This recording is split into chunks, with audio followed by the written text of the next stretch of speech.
Okay, start करते हैं polity. और पॉलिटी में हम लोग पार्लियामेंट के बारे में पढ़ रहे थे। कल हम लोगों ने लास्ट लेक्चर में आर्टिकल 79, 80 और 81 के बारे में पढ़ा था, जिसमें हमने 79 में पार्लियामेंट क्या होता है इसको समझा था, पार्लियामेंट के कितने अंग यानी पार्ट्स हैं उसको समझा था, पार्लियामेंट में कितने हाउसेस होते हैं उसको समझा था, लोकसभा राज्यसभा के बारे में समझा था। आर्टिकल 80 राज्यसभा के बारे में बताता है और 81 लोकसभा के बारे में बताता है। हमने ये भी देखा था, हमने देखा था कि लोकसभा में कुल 545 मेंबर होते हैं और राज्यसभा में 245 मेंबर होते हैं। लोकसभा को टेम्पोररी हाउस कहा जाता है, राज्यसभा को परमानेंट हाउस कहा जाता है, और अलग अलग नाम हम लोगों ने लोकसभा राज्यसभा को के बारे में देखा था उनकी स्पेसिफिकेशन के अकॉर्डिंग। ठीक है, उसके बाद हम लोगों ने ये भी देखा था कि हमारा जो पुराना लोकसभा था वो किस तरीके का था, कैसा स्ट्रक्चर था, और अभी का जो लोकसभा नहीं मतलब पार्लियामेंट जो था उसका स्ट्रक्चर कैसा था, और अभी का जो पार्लियामेंट बन रहा है वो कैसा है। उसमें हमने पुराने वाले में देखा था कि एक तरफ हमारा होता है लोकसभा होता है, दूसरी तरफ होता है राज्यसभा होता है, बीच में होता है सेंट्रल हॉल, और एक जगह दिया रहता है ये उनको पढ़ने के लिए लाइब्रेरी। ठीक है, इसी तरीके से हमारे इसमें जो नया वाला विस्टा प्रोजेक्ट बन रहा है उसमें एक तरफ लोकसभा है, दूसरी तरफ राज्यसभा है, और बीच में रहेगा हमारा सेंट्रल हॉल रहेगा। ठीक है, और बाकी ये चीजें रहेंगी पढ़ने लिखने के लिए, उनको जो भी करने के लिए अलग काम नहीं। इतनी सारी चीजें हम लोगों ने डिस्कस करी थी, इतने में कहीं कहीं कुछ दिक्कत नहीं। अब हम आगे चलते हैं और समझते हैं अच्छा इलेक्शंस के बारे में। जैसे जो लोकसभा और राज्यसभा का इलेक्शन होता है वो किस तरीके से होता है। हालांकि लोकसभा के इलेक्शन समझना बहुत बड़ा मुश्किल काम नहीं है, क्योंकि हर 5 साल में लोकसभा का इलेक्शन होता है। मैं बना देता हूँ, ये है हमारा पार्लियामेंट, एक तरफ है लोकसभा और एक तरफ है राज्यसभा। ठीक है, लोकसभा और राज्यसभा। अच्छा, पहले हम इसमें समझ लेते हैं कि लोकसभा में कुल कितने मेंबर होते हैं, 545। ठीक है, और राज्यसभा में कुल 245। देखो इस 545 मेंबर में 2 मेंबर जिन्हें हम एंग्लो इंडियन कहते हैं, क्या कहते हैं, एंग्लो इंडियन, इन्हें नॉमिनेट किया जाता है। क्या किया जाता है, नॉमिनेट। हालांकि अब ये नॉमिनेशन धीरे धीरे खत्म कर दिया गया है, क्योंकि भारत में अब एंग्लो इंडियंस की जो संख्या है वो ना के बराबर रह गई है, तो उन्हें रिप्रेजेंट करने के लिए कोई भी एमपी की जरूरत नहीं पड़ती है, इसलिए अब एंग्लो इंडियन वाला जो सेक्शन है उसे हटा दिया गया है। ठीक है, और ये जो राज्यसभा होती है, राज्यसभा में इसी 245 में से 12 लोगों को प्रेसिडेंट क्या करते हैं, नॉमिनेट करते हैं, नॉमिनेट। ये नॉमिनेशन दोनों कौन करता है, प्रेसिडेंट, प्रेसिडेंट। और ये जो 12 लोग हैं वो कहाँ से आएंगे, तो 12 अलग अलग फील्ड से। जैसे कोई जो है गेम्स को रिप्रेजेंट करेगा, तो हमने कई बार देखा होगा राज्यसभा में सचिन तेंदुलकर को नियुक्त होते हुए। कोई फिल्म जगत या इंटरटेनमेंट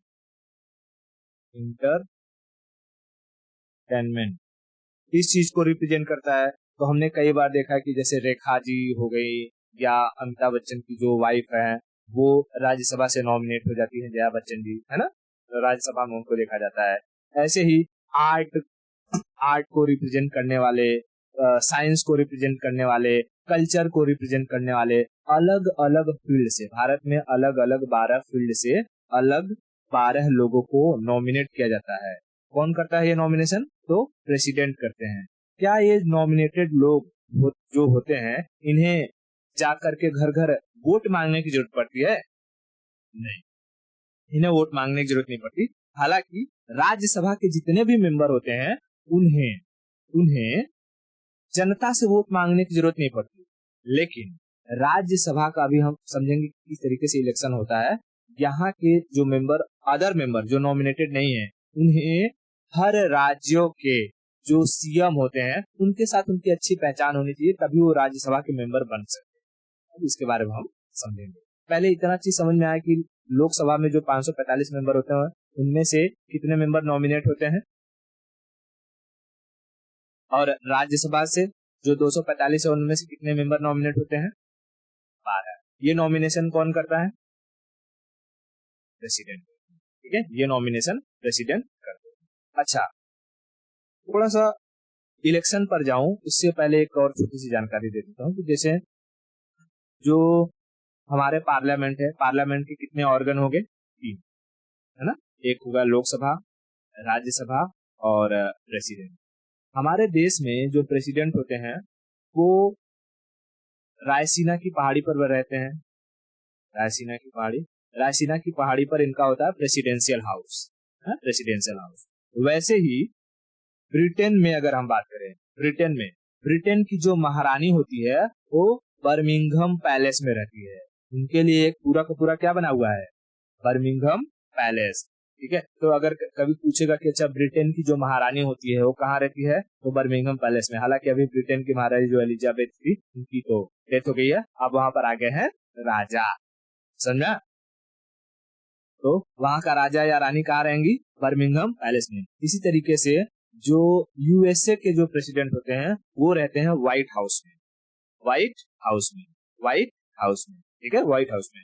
तो कोई भी हम लोग न्यूज सुनते हैं तो न्यूज में हम कई बार देखते हैं कि ऐसे लिखा हुआ रहता है कि व्हाइट हाउस से ये खबर आई है।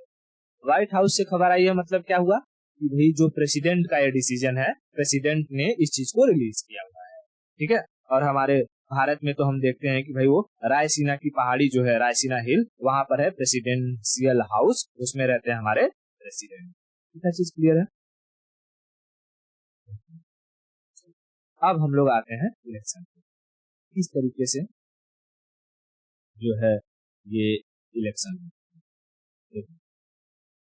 एक तरफ हम बनाएंगे लोकसभा और एक तरफ होगा हमारा राज्यसभा। तो मैं राज्यसभा को एक काम करता हूँ, 3 भाग में डिवाइड कर देता हूँ, 1, 2 और 3। ठीक है, 3 भाग में डिवाइड कर देता हूँ। अब देखो ये जो लोकसभा है, लोकसभा का हर 5 साल में एक बार क्या होता है? इलेक्शन होता है, इलेक्शन। और लोकसभा के जितने भी सदस्य होते हैं वो जनता से जाकर के वोट मांगते हैं। जैसे 2014 में इलेक्शन हुआ था, 2014 में इलेक्शन हुआ था, मोदी जी भी इलेक्शन में खड़े हुए 2 जगह से। कहाँ से? एक बड़ोदरा से और बनारस से, है ना। और वो दोनों जगह से जीत गए। तो भाई एक आदमी एक ही जगह से अपना पोस्ट संभाल सकता है, तो उन्होंने बड़ोदरा वाला सीट छोड़ दिया और बनारस वाला सीट एक्सेप्ट कर लिया। ठीक है, बनारस वाला सीट एक्सेप्ट कर लिया। और वहां पर देखा जाता है क्यों, अगर कोई पूछेगा कि क्यों बनारस वाला सीट उन्होंने एक्सेप्ट किया, जबकि उनका होम है गुजरात, होम टाउन है, उनका कर्म भूमि है गुजरात, वो गुजरात को क्यों छोड़कर आए? तो यहाँ पर एक रिलीजियस फैक्टर हमें देखने को मिल जाता है कि कहेंगे कि हमें गंगा मैया ने बुलाया। मतलब कि आदमी जो जनता है, जनता को क्या समझ रहे हो? गंगा मैया ने बुलाया और तुम अपना घर छोड़ के आगे गुजरात, यहाँ बनारस, है? ऐसा नहीं होता है। इस चीज को ध्यान से समझो कि कोई भी इंसान किसी स्टेट में अपना जो सीट है वो क्यों छोड़ता है, ठीक है, या किसी दूसरे स्टेट में वो अपना सीट क्यों पकड़ता है। यहाँ सारा का सारा खेल आता है पॉपुलेशन का, और जितनी अधिक पॉपुलेशन होगी उतने अधिक एमपीज वहां से निकलेंगे। जैसे अगर हम उत्तर प्रदेश की बात करें, उत्तर प्रदेश अकेले की जनसंख्या 22-25 करोड़ है, 22 से लेकर के 25 करोड़ यहाँ की जनसंख्या है। और हमको पता है कि हर 10 लाख पर एक एमपी को नियुक्त किया जाता है, मेंबर ऑफ पार्लियामेंट को नियुक्त किया जाता है। तो अकेले अगर हम देखेंगे, अकेले ही, तो यहाँ उत्तर प्रदेश से लोकसभा की लगभग 80 सीटें निकल कर आ जाती हैं। लोकसभा की कितनी सीटें निकल कर आती हैं? 80 सीटें। बताओ, हर साउथ में अगर हम देखें तो साउथ में हर स्टेट की जनसंख्या बहुत कम है। जब जनसंख्या कम रहेगी तो वहां से सीटें भी निकलेंगी कम। नॉर्थ ईस्ट में जनसंख्या और भी कम है, इसलिए सीटें आती हैं और भी कम। तो बताओ, जहां तुम्हें सरकार बनाने के लिए लोकसभा में कम से कम 273 सीट चाहिए, तो तुम उसी राज्य को टारगेट करोगे जहां पर पॉपुलेशन अधिक है और तुम्हें अधिक से अधिक तुम्हारे जो एमपी है वो इलेक्ट हो सके।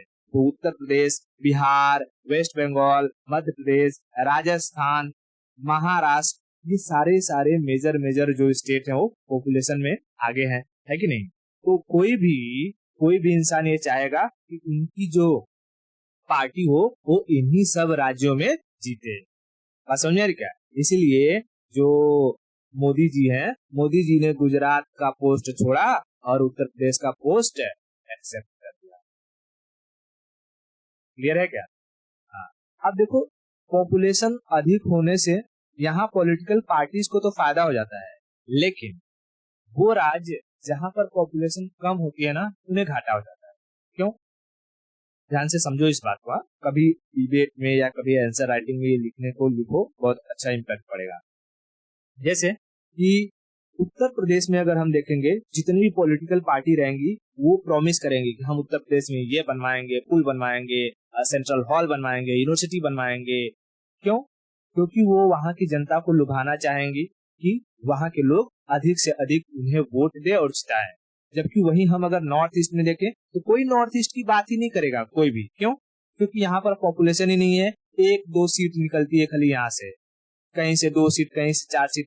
तो क्या कभी हम ये देखते हैं कि ये नॉर्थ ईस्ट वाला जो रीजन है पॉलिटिकल टर्मोइल की वजह से कभी न्यूज में रहा है कि भाई यहाँ के सांसद जो है किसी और पार्टी से मिल गए हैं, या यहाँ के जो कि कुछ एमपीज थे वो अपनी पार्टी छोड़ दिए। कभी ऐसा सुनने को मिला है? नहीं। क्यों, यहाँ पर पॉपुलेशन ही कम है, 1-2 तो एमपीज निकलते हैं। इसलिए जो सेंटर होती है, सेंटर यानी दिल्ली, सेंट्रल गवर्नमेंट कभी इन सब एरिया पर ध्यान ही नहीं देती। यहाँ का डेवलपमेंट आज भी उतनी तरीके से नहीं है। इसलिए यहाँ के लोग हमेशा ये देखा जाता है कि भाई अगर यहाँ से अच्छा कोई खिलाड़ी भी निकलता है ना, तो उसे अपने बलबूते पर सारा का सारा काम करना पड़ता है। समझ आ रहा है। ये पॉलिटिशियंस है। देखो, पॉलिटिशियंस हमेशा उस स्टेट को के लोगों को खुश रखने की कोशिश करेंगे जहां पर पॉपुलेशन अधिक है। क्यों खुश रखने की कोशिश करेंगे? क्योंकि वहां से उन्हें वोट मिलता है, उनके एमपीज अधिक से अधिक निकलते हैं और उनकी सरकार बनी रहती है। और ऐसा स्टेट जहां पर पॉपुलेशन बहुत कम है, क्या सेंट्रल गवर्नमेंट उस एरिया में ज्यादा ध्यान देगी या उस एरिया में ज्यादा डेवलपमेंट की बात करेगी? नहीं करेगी। क्यों? क्योंकि भाई यहाँ से अगर मैं बोल रहा हूँ कि मुझे यूपी से अकेले 80 सीट मिल रहा है और एक पूरे नॉर्थ ईस्ट को मिलाकर मुझे सिर्फ 10 सीट मिल रहा है, तो मैं नॉर्थ ईस्ट को ध्यान में रखूंगा या यूपी को ध्यान में रखूंगा? यूपी को ध्यान में रखूंगा। मैं बोल दूंगा छोड़ो जाने दो, ये 10 सीट और मैं कहीं और इधर से ले लूंगा, वो सारी की सारी चीजें। ठीक है। तो हालांकि पॉलिटिकल पार्टीज या गवर्नमेंट को ये चीज नहीं करना चाहिए। हमें पूरे भारत का डेवलपमेंट लेकर के चलना होता है, क्योंकि हर एक राज्य अगर डेवलप होगा तो दूर से देखेंगे तो हमें देश डेवलप होता हुआ दिखाई देगा। लेकिन ये पॉलिटिकल पार्टी अगर इतना सोचने लगते ना, तो हमें आज भी जो है 75-76 साल हो गए देश के आजाद हुए, लेकिन आज भी हम वही हाथियों वाली चाल चलते रहते हैं। हमारी इकोनॉमी धीरे धीरे धीरे धीरे या हमारा डेवलपमेंट धीरे धीरे धीरे धीरे हो रहा है। ठीक है। तो कभी अगर ये पूछा जाए कि अच्छा क्यों पॉलिटिकल पार्टीज हमेशा ये कोशिश करती हैं कि अधिक जो जनसंख्या वाले राज्य हैं वहां की सीटों को पकड़ा जाए और बाकी कम जनसंख्या वाले राज्यों की जो सीटें हैं वहां छोड़ दिया जाए, तो उसके पीछे क्या वजह है ये चीज आराम से बता सकते हो। तो वहां जो अधिक जनसंख्या वाली सीटें हैं वहां पर अधिक से अधिक एमपीज निकलते हैं और ये पॉसिबिलिटी रहती है कि वहीं से उनकी गवर्नमेंट स्टेबल हो सके, बन सके। समझ में? हाँ।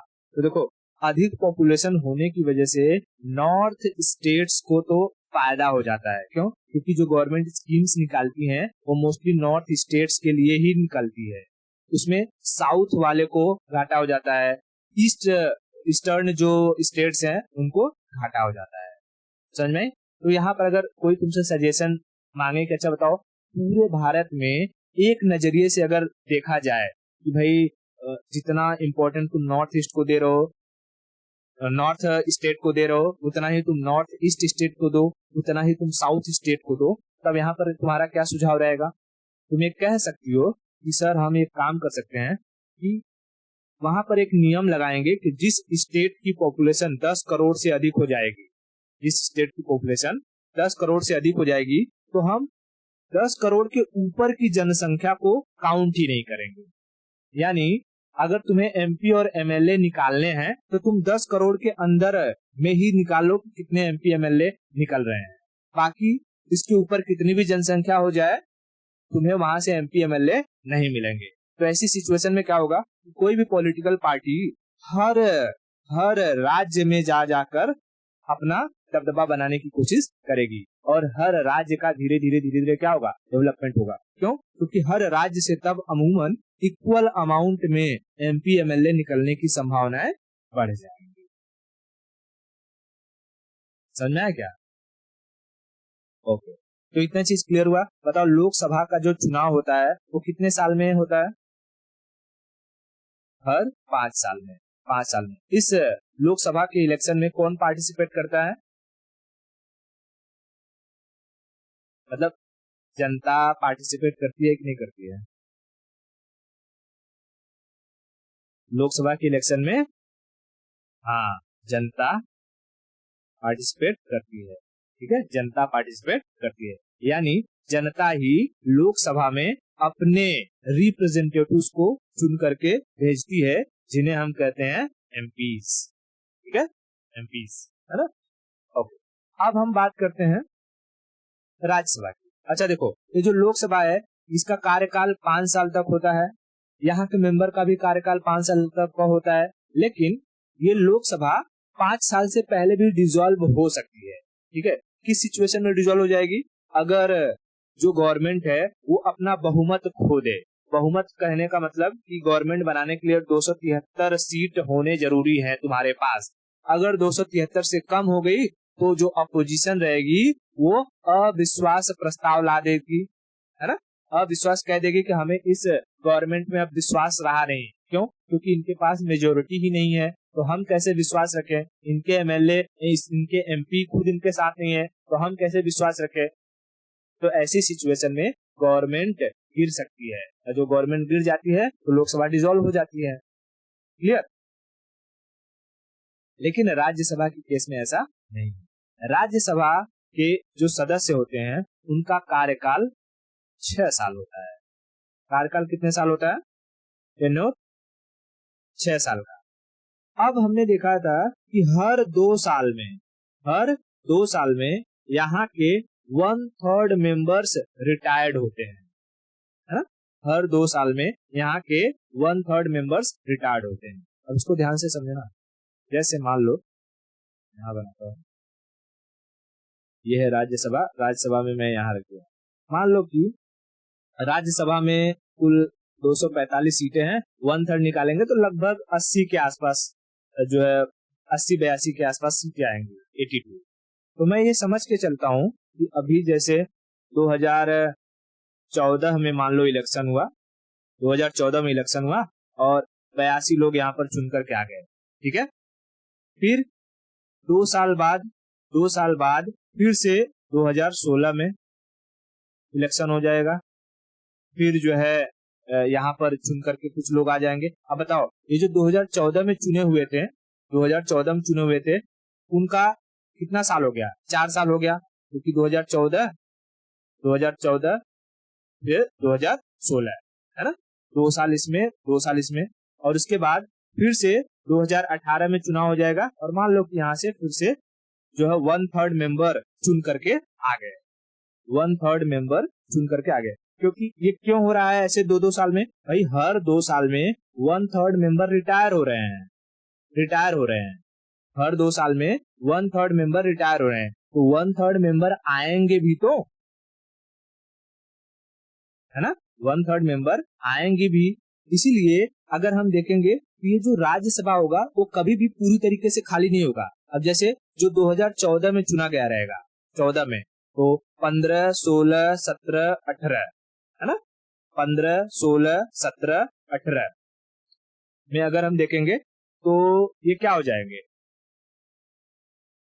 ये लोग रिटायर हो जाएंगे। समझ में आ रहा है क्या? हाँ, अब देखो अब बात आएगी कि अच्छा बताओ इनको कौन चूज करके भेजेगा? तो यहाँ पर क्योंकि ये है राज्यसभा, यहाँ पर जो लोग बैठते हैं वो देश के हर राज्य को रिप्रेजेंट करते हैं। राज्य मतलब स्टेट्स को, ठीक है, इसको रिप्रेजेंट करते हैं, स्टेट्स को रिप्रेजेंट करते हैं, रिप्रेजेंट करते हैं। जैसे अगर हम देखेंगे तो भाई हर एक स्टेट, चाहे वो यूपी हो, बिहार हो, झारखंड हो, मध्य प्रदेश हो, हर स्टेट से राज्यसभा की कुछ कुछ सीटें होती हैं। देखो अब इसको समझने के लिए पहले हमें समझते हैं कि जैसे राज्यों में पहले क्या होती है, राज्यों में होती है विधानसभा, है ना, लेजिस्लेटिव असेंबली, राज्यों में होती है विधानसभा, लेजिस्लेटिव असेंबली। और लेजिस्लेटिव असेंबली की अगर हम बात करें तो जैसे ये क्या है, ये तो जो है भाई अलग अलग सीटें हैं उत्तर प्रदेश के, राज्यसभा की सीटें मैंने यहाँ पर अलग अलग स्टेट से दिखाया। मैं इसमें देख रहा हूँ कि ये लोकसभा की सीटें हैं।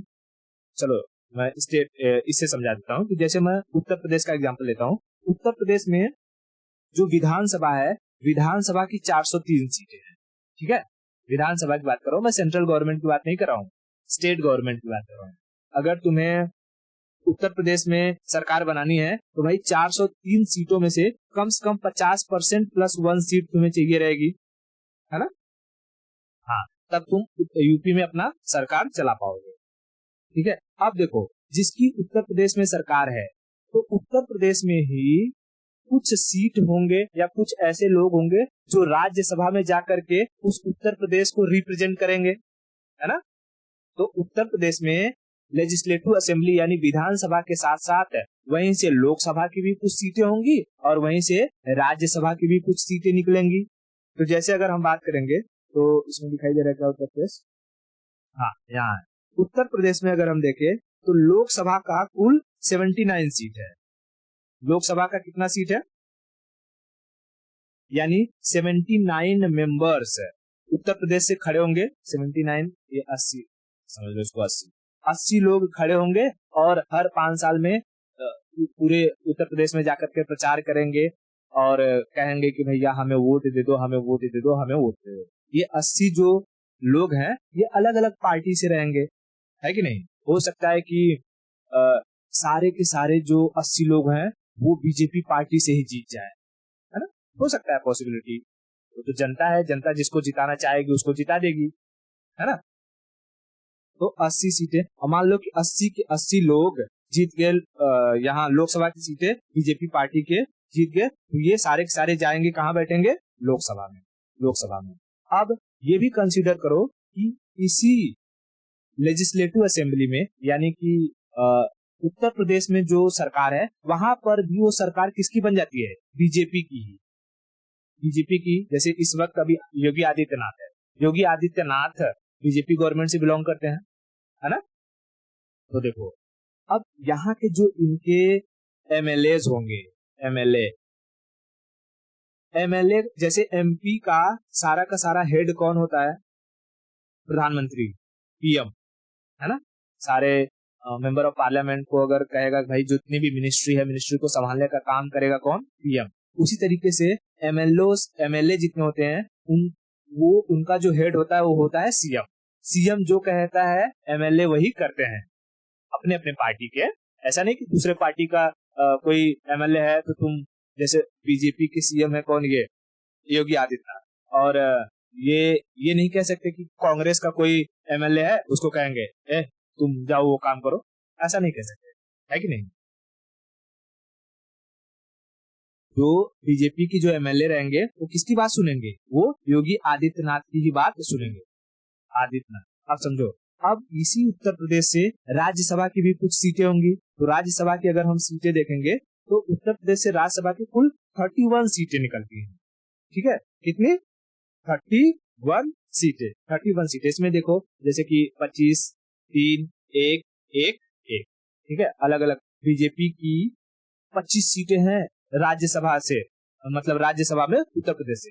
तो बताओ ये जो अधिक से अधिक बीजेपी के ही लोग राज्यसभा में कैसे बैठे, तो भैया राज्यसभा में जो लोग जाएंगे उनको चूज करने का अधिकार होता है राज्यों के एमएलए को, और राज्यों के एमएलए किसकी बात सुनते हैं, राज्य के चीफ मिनिस्टर की। तो यानी अगर तुम्हारी पहचान हर राज्यों के चीफ मिनिस्टर से है तो तुम राज्यसभा में आसानी से जा सकते हो, है ना। तुम जाके कह दोगे कि योगी आदित्यनाथ जी से कि साहब आप एक काम कीजिए, हमको राज्यसभा में नॉमिनेट करके भेज दीजिए।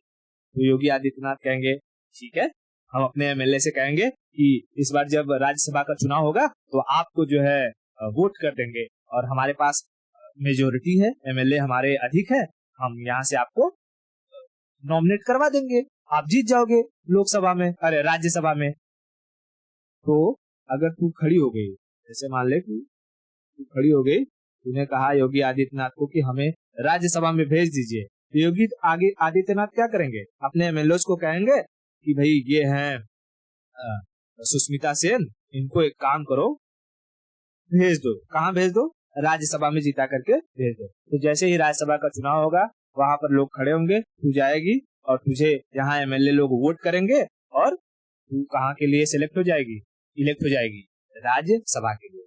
तो राज्यसभा में जो मेंबर चुने जाते हैं, उन मेंबर्स का चुनाव राज्यों के, स्टेट्स के एमएलए करते हैं। कौन करता है, स्टेट्स के एमएलए। क्या इसमें जनता ने पार्टिसिपेट किया, नहीं। इन एमएलओस को जनता चूज करती है, एमएलए, क्योंकि हर राज्यों का अपना भी तो इलेक्शन होता है ना। हम देखेंगे कभी महाराष्ट्र में इलेक्शन चल रहा होगा, तो कभी उत्तर प्रदेश में इलेक्शन चल रहा होगा, कभी मध्य प्रदेश में इलेक्शन चल रहा होता है। तो जब उत्तर प्रदेश मध्य प्रदेश का इलेक्शन चलता है, तो वहां पर भी तो जनता पार्टिसिपेट करती है, जनता चूज करती है एमएलए को, और एमएलए चूज करते हैं एमपी को। लेकिन एमपी कहाँ के, राज्यसभा के, राज्यसभा, ठीक है, राज्यसभा। समझ में? इसीलिए कहा जाता है कि क्योंकि जनता ने राज्यसभा के लोगों को डायरेक्ट चूज नहीं किया है, ये इनडायरेक्ट चूज किए गए, इसलिए राज्यसभा का जो इलेक्शन होता है वो इनडायरेक्ट इलेक्शन कहलाता है। समझ में आया क्या? Are you getting my point? Hello, चलो, तो राज्यसभा का इलेक्शन भी समझ में आया। अब हम लोग समझ लेते हैं कि राज्यसभा की ना कुछ कमजोरियां, वीकनेसेस, और कुछ पावर देते हैं। जैसे अगर पूछा जाएगा कि बताओ पार्लियामेंट में जो लोकसभा और राज्यसभा है, इनमें से ज्यादा पावरफुल कौन है, लोकसभा या राज्यसभा? लोकसभा ज्यादा पावरफुल है, ठीक है। तो हम पहले समझते हैं वीकनेस इसकी, राज्यसभा। देखो, पहली वीकनेस क्या है, जितने भी मंत्री बनते हैं, मिनिस्टर्स, अच्छा, क्या ये लोकसभा में 545 लोग होते हैं और राज्यसभा में 245 लोग होते हैं, तो क्या ये सारे के सारे मंत्री बन जाते हैं? नहीं, ये सारे के सारे मंत्री नहीं बनते। हमने देखा था कि भाई लोकसभा का 15% ही मंत्री बन सकते हैं, ठीक है, 15% ही लोगों को मंत्री बनाया जा सकता है। तो अब एक बात समझो कि कुछ लोग होंगे जैसे कि राज्यसभा से वो मंत्री बन गए, जैसे कि हमारे जो कांग्रेस के जो प्राइम मिनिस्टर थे मनमोहन सिंह, वो कहाँ से बिलोंग करते थे, राज्यसभा से बिलोंग करते थे, और वो प्राइम मिनिस्टर बन गए। तो प्राइम मिनिस्टर भी तो एक मंत्री है कि नहीं, मंत्रियों का हेड है भाई वो तो है। तो राज्यसभा से मिनिस्टर बन सकते हैं लोग, लोकसभा से भी मिनिस्टर बन सकते हैं। लेकिन एक चीज ये है कि जब कोई भी इंसान मिनिस्टर बनेगा तो उसे आकर के बैठना होगा कहाँ पर, लोकसभा में ही, लोकसभा में ही। तो क्या मिनिस्टर राज्यसभा में बैठ सकते हैं? नहीं, मिनिस्टर्स सिटिंग कहाँ होती है, लोकसभा में, ठीक है, लोकसभा में। दूसरी चीज कि हम आगे पढ़ेंगे, अलग अलग तरीके के बिल होता है, उन्हीं बिल में से होता है एक होता है मनी बिल, ठीक है, मनी बिल। जैसे कि पैसों से रिलेटेड अगर कोई बिल को पास करना रहा, ठीक है, तो उसमें राज्यसभा के पास ज्यादा पावर ही नहीं है। राज्यसभा मनी बिल को 14 दिन से अधिक रोक नहीं सकती, कैन नॉट होल्ड, ठीक है। या राज्यसभा ये नहीं कह सकती कि मैं मनी बिल को पास नहीं करूंगा। तो 14 दिन का उसके पास टाइम पीरियड होता है। अगर आपको कोई सुझाव देना है तो आप सुझाव दे सकते हैं, लेकिन आपके सुझाव को मानने के लिए लोकसभा बाध्य नहीं होती है। ठीक है, तो मनी बिल पर लोकसभा के पास पावर नहीं होती है। मनी बिल को राज्यसभा रोक नहीं सकती। राज्यसभा अधिक से अधिक कितने दिन होल्ड कर सकती है मनी बिल को? 14 दिन, और 14 दिन के बाद उन्हें पास करना ही पड़ेगा, पास करना ही। तीसरी चीज, जब देश का बजट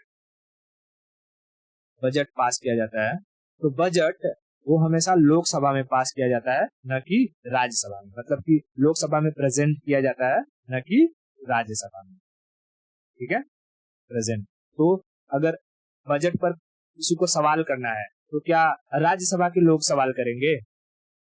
नहीं, लोकसभा के मेंबर सवाल करेंगे। भाई राज्यसभा के पास तो कोई अथॉरिटी नहीं है, राज्यसभा में ये बजट को प्रेजेंट ही नहीं किया जा रहा है, तो राज्यसभा के लोग कैसे उस पर सवाल कर सकते हैं? तो ये चीज होती है। तीसरी चीज होती है कि नंबर ऑफ जो मेंबर, चौथी नंबर ऑफ मेंबर्स यानी स्ट्रेंथ की अगर बात करेंगे, मेंबर या स्ट्रेंथ के मामले में कौन हावी पड़ जाता है? लोकसभा के पास 545 और राज्यसभा के पास 245। तो लोकसभा यहाँ पर ज्यादा हावी पड़ जाती है और राज्यसभा कमजोर पड़ जाती है।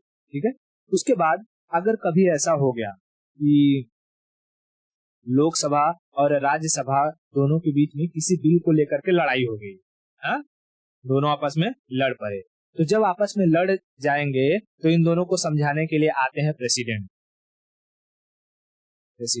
और प्रेसिडेंट बुलाते हैं ज्वाइंट सेशन।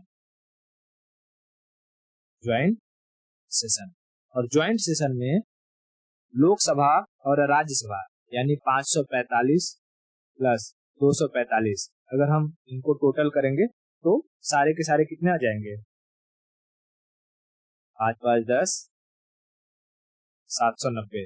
ये सारे लोग आकर के सेंट्रल हॉल में बैठेंगे और प्रेसिडेंट कहेंगे कि अब यहाँ पर वोटिंग करी जाए कि इस बिल को पास करना है कि नहीं करना है। और हमें पता है किसी बिल को पास करने के लिए 50% +1 वोट अगर मिल जाता है तो बिल पास हो जाता है। और ऐसे मामले में इसको अगर हम 2 से डिवाइड करेंगे तो कितना आ जाता है? 395। और हमको पता है लोकसभा में ही 545 लोग हैं, 545। तो बताओ भैया, 545 यहाँ 395 ही चाहिए, तो लोकसभा तो आराम से जीत जाएगी ज्वाइंट सेशन में, है ना। तो ज्वाइंट सेशन के मामले में यहाँ राज्यसभा कमजोर पड़ जाती है और लोकसभा जीत जाती है, उसके पास ज्यादा ताकत मिल जाता है। मान लो कि अगर इसमें भी अगर कुछ ऐसा हो गया कि राज्यसभा और लोकसभा की जो वोटिंग है वो इक्वल आ गई, तब इस ज्वाइंट सेशन का जो हेड होता है, मतलब उसको लीड कर रहा होता है, वो होता है लोकसभा का स्पीकर। ठीक है, लोकसभा का स्पीकर। प्रेसिडेंट आते हैं, बुला के वो चले जाते हैं, बोलते हैं कि तुम लोग ऐसा मारा मत करो, फूटा उटा फाड़ देते हो बिना किसी मतलब का, ऐसा मत किया करो, बच्चों जैसा काम करते हो। लोकसभा वाले सब आधे अनपढ़ होते हैं, उसमें उन लोग को सवाल पूछने को बोल लो, मार फूटा फाड़ कर देंगे एकदम से। वहां पर स्पीकर को समझाना पड़ता है, माननीय सदस्य आप बैठ जाइए, आपको 2 मिनट का टाइम दिया जा रहा है। जबकि राज्यसभा वाले पढ़े लिखे होते हैं, वहां पर जो वाइस प्रेसिडेंट होते हैं, वो चेयरमैन होते हैं, वो अंग्रेजी में बोलते हैं प्लीज सिट डाउन है। तो राज्यसभा वाले समझते हैं कि अच्छा क्या कर रहा है। लोकसभा में बोलेंगे प्लीज डोंट मेक नॉइस, तो लोकसभा वाले सोचे क्या बोल रहा है ये, कह रहा कुत्ता फाड़ दो, कुत्ता फाड़ देंगे, मुर्दाबाद चिल्लाने लगेंगे। ठीक है, तो इसलिए प्रेसिडेंट कहते हैं स्पीकर साहब को कि भाई साहब आप संभालो, इन लोग को मैं नहीं संभाल सकता, मैंने काम है बुला देना, मैंने बुला दिया। ठीक है, तब स्पीकर आएंगे, स्पीकर का जो लास्ट वोट होगा, क्योंकि स्पीकर भी खुद लोकसभा का ही मेंबर होता है, तो स्पीकर का वोट अगर उसने राज्यसभा के पक्ष में डाल दिया तो राज्यसभा जीत जाएगी, और लोकसभा के पक्ष में डाल दिया अपना वोट तो लोकसभा जीत जाएगी। तो अमूमन जो आदमी जिस पार्टी का या जिस सदन का होता है उसी सदन को वोटिंग करता है, इसलिए स्पीकर के जो वोट होता है उसे निर्णायक मत कहा जाता है। निर्णायक मत यानी casting vote. Casting vote, casting vote यानी ये जहां पर वोट डालेगा पलड़ा उसी तरफ चला जाएगा। तो ऐसी सिचुएशन में भी ऐसी सिचुएशन में राज्यसभा कमजोर पड़ जाती है। समझा? ये कुछ चीजें हैं जो राज्यसभा की वीकनेस को बताती हैं। तो अगर कभी लिखना हुआ तो ऐसे लिख सकते हैं। लेकिन राज्यसभा की कुछ पावर्स भी हैं, उसमें से एक दो पावर हम देख लेते हैं। स्ट्रेंथ, अगर स्ट्रेंथ की बात करेंगे तो अगर भारत में कोई भी नई ऑल इंडिया सर्विसेज को बनाना है, ऑल इंडिया सर्विसेज, जैसे आईएएस, आईपीएस, आईएफएस, आईएफएस तो चलो फॉरेन हो जाता है, आईएएस, आईपीएस, ये क्या है? ऑल इंडिया सर्विस है। यहाँ पर सेंटर के द्वारा लोगों का अपॉइंटमेंट होता है और वो काम करता है जाकर के स्टेट में और पैसा लेता है स्टेट से। यानी अगर आप यूपीएससी क्लियर करते हो, यूपीएससी, तो आप भारत के किसी भी राज्य में जाकर के काम कर सकते हो, कोई दिक्कत नहीं है। इसे हम ऑल इंडिया सर्विस कहते हैं। लेकिन वही अगर हम पीसीएस की बात करते हैं तो हर स्टेट का अपना अलग अलग होता है पीसीएस, है ना? हम देखते हैं कि राजस्थान पीसीएस है, यूपी पीसीएस है, बिहार पीसीएस है, बीपीएससी जिसको कहते हैं। तो भाई अगर तुम पीसीएस का एग्जामिनेशन क्रॉस करोगे तो आप उसी पर्टिकुलर स्टेट में ही काम करोगे, लेकिन यूपीएससी क्लियर करोगे तो आप भारत में किसी भी राज्य में काम कर सकते हो। तो ऐसी कोई भी सर्विसेज को अगर बनाना है वो सिर्फ और सिर्फ राज्यसभा ही बना सकती है, उसमें लोकसभा को पावर नहीं दिया गया है। ठीक है, लोकसभा को पावर नहीं दिया गया है। उसके बाद अगर इम्पीचमेंट का प्रोसेस लगाना है, इम्पीचमेंट